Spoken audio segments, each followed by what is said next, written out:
আসসালামু আলাইকুম প্রিয় হোমিও শিক্ষার্থী বন্ধুরা, আমরা আজকে আলোচনা করব উন্মাদ বা পাগল রোগটি নিয়ে।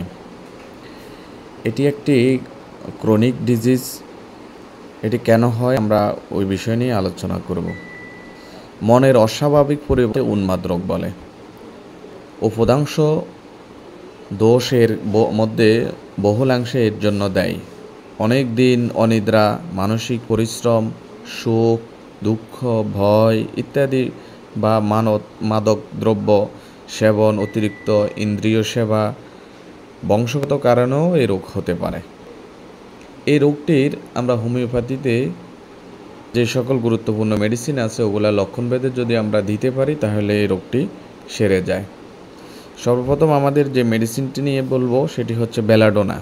বেলাডোনা রোগীর উগ্র মেজাজ, মানুষকে মারতে চায়, চেঁচামেচি করে, চোখ দুটো লাল হয়ে থাকে, এটা বেলাডোনার বিশেষ লক্ষণ।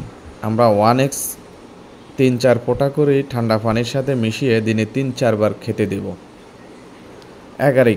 অ্যাগারিকাসের উন্মাদ রোগী গান গায়, আনন্দ করে, সর্বদা হাসি খুশি থাকতে চায়, ফুর্তি করে। অ্যাগারিকাসের রোগীর এই সব লক্ষণ মিলে আমরা 200 শক্তি দিনে 2 বার করে দেব। গ্লোনিয়ন, আমাদের হোমিওপ্যাথির যে গ্লোনিয়ন মেডিসিনটি, মাথা অত্যন্ত গরম থাকবে, মাথায় দপদপানি ব্যথা, অসংলগ্ন কথাবার্তা বলবে।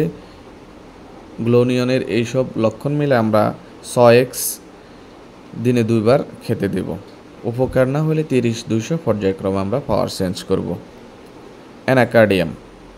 অ্যানাকার্ডিয়ামের রোগীর লক্ষণ হচ্ছে স্মৃতিশক্তির লোভ, উগ্র মেজাজ, বিভিন্ন অকথ্য ভাষায় গালিগালাজ করবে। অ্যানাকার্ডিয়ামের এই বিশেষ লক্ষণের বিবেচনায় আমরা 30 শক্তি দিনে 2 থেকে 3 বার দেব।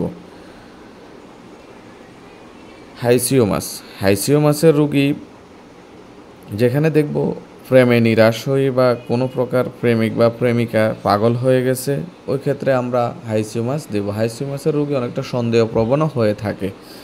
আমরা হাইসিওমাস 100x বা 30 পর্যায়ক্রমে দিনে 2 থেকে 3 বার দিব। ইগনিশিয়া যেখানে দেখব যুবক যুবতী প্রেমে ব্যর্থ হয়ে বা চাকা খেয়ে যদি তারা উন্মাদ হয়ে যায়, তাদের ক্ষেত্রে তারা দেখবেন অনেক সময় দীর্ঘ নিঃশ্বাস পেলে মনের মধ্যে দুঃখ চাপায়ে রাখে। এই ক্ষেত্রে আমরা ইগনিশিয়া 30-200 আমরা পর্যায়ক্রমে লক্ষণ ভেদে দেব। উল্লিখিত মেডিসিনের পাশাপাশি আমরা হোমিওপ্যাথি ক্যালিফস মেডিসিনটি বায়োকেমিক 100x কিংবা 12x দিব। তবে ক্যালিফস মূলত মানুষের মাথা এবং মস্তিষ্কের নার্ভগুলা সতেজ রাখে।